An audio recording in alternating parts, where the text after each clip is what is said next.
Too late to turn back now? A look at the Olive Branch Petition.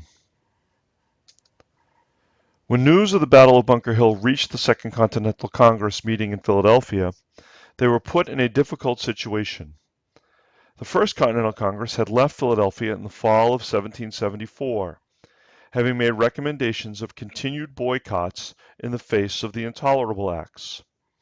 The battles at Lexington and Concord had taken place a month before they were scheduled to meet that second time, and they believed that peace was still possible with England. The events at Bunker Hill, though, began to start some members thinking of independence, although they stayed fairly silent, waiting for a majority of members to realize the inevitable. The majority of members of the Second Continental Congress still favored peace and sent the Olive Branch Petition to King George III and Parliament in early July 1775.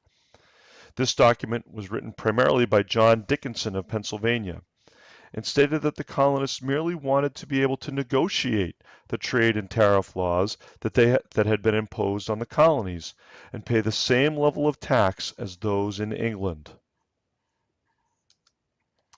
The problem for the Congress was that King George III was not in a negotiating mood.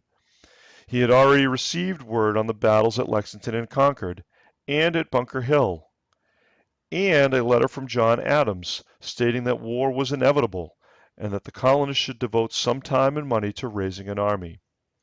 The king was not happy with all of this news and never opened the Olive Branch Petition. Instead, he issued a proclamation ordering everyone in the British Empire to do all that they could to suppress what he called the rebellion in his North American colonies. Very few people to this point had thought of battles in Massachusetts as the start of a rebellion.